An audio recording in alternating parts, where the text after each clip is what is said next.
Liksiyagi dikkat vatandaşlar. Bugünkü sizlarga 2022 yıl 10. ayının 27. günü vatandaşı. Mavzu mındak. Çünkü matbuatları,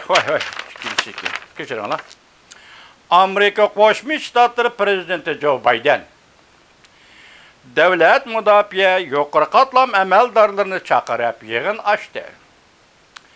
Va mundaq dedi: Xi Jinping biladi. Amerika Jungo bilan to'qnashishga izlanmaydi.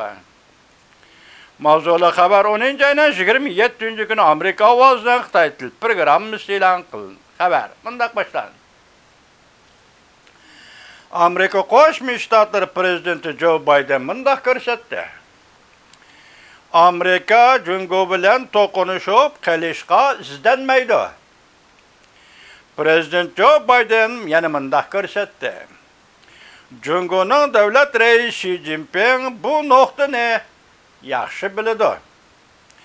Jungo Kompartiyasi 20. qurultoyi o'tkazib, Xi Jinping yana bir qatam sekretar bo'lib saylangandan keyin Amerika Qo'shma Shtatlari davlat boshlig'ining tunji qatam Jungo rahbarlarining ismini atab turib so'zlagan so'zidir. Yuqorqi so'zlar. Prezident Joe Biden 10. ayning 26. kuni Oqsaroyda davlat mudofaa ministri ve Amerika Armiya shtab boshliqlari raisi general Miller ofitserlar ve yuqori qatlam harbiy amaldorlar bilan birga yig'in ochdi.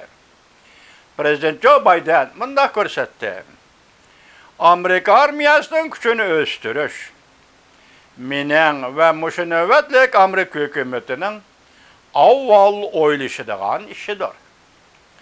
Amerika gumonlanishga bo'lmaydigan dunyodagi eng buyuk askariy kuch bilan dunyoning har qaysi joylaridagi xristianlarga taqobil turish kerak.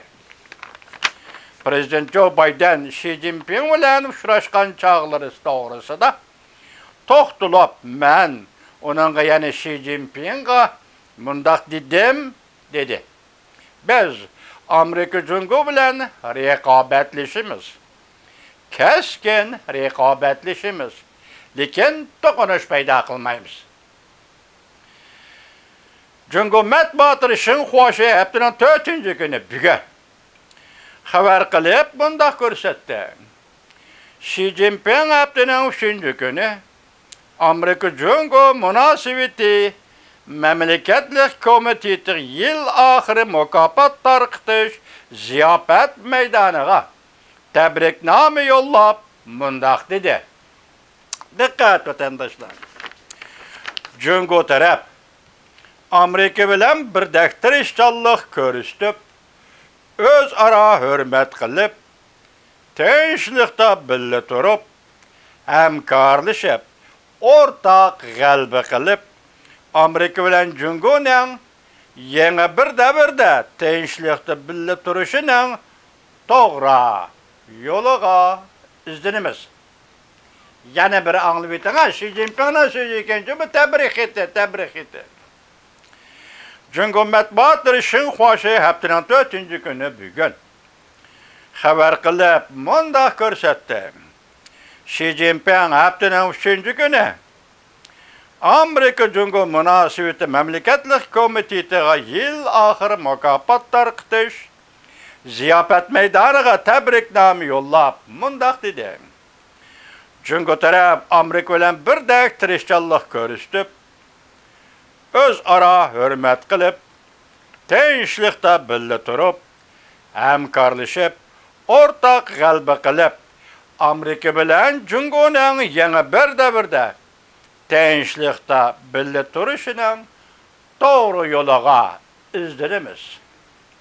Amerika Jungo munosabati mamlakatlik komiteti Twitterda fikr qoldirib mundaq ko'rsatdi. Jungoning Amerikada turishliq elchixonasining ommaviy xizmat konsuli Shui Yuan Xi Jinpingning tabrik xatini o'qib o'tdi. Amerika Qo'shma Shtatlari Prezidenti Joe Biden bu yığınğa ham tabrik ettiği evetdi. Yığın kılışığında Amerika Cumhuriyeti münasebeti memleketlik komiteti. Prezident Joe Biden bu yığınğa ham tabrik ettiği evetdi. Cumhuriyet Partiyanın 20. kurultayı yakşembe günü ahırlaştı. Xi Jinping armiya partiya içideki mutlak ordu tiklendi. Keler ayda Indonezya'da ötküzülediğin 20 devlet başlıkları yukarı derecelikle yığınıda Prezident Joe Biden bilen Reis Xi Jinping tünce qatam yüz oturup söhbetleşidir. Amerika Cumhuriyeti hamkarlığının mühimliğine kayıt işareliydi. Dünya karşı alıdı vatandaş, Amerika halka karşı alıdı vatandaş, bundak muamele ne? Biz başta ettik, belki Reis Xi Jinping vaziyetini tanıp yetti, Cumhuriyet memleketinin vaziyetini tanıp yetti, Amerika Cumhuriyeti münasebetinin istikbalını tanıp yetti. Şunlaşqa biz bugün Reis Xi Jinping yol koydu dep eytimiz. Tüvendi siz bilen bir muhakeme kılımız vatandaş.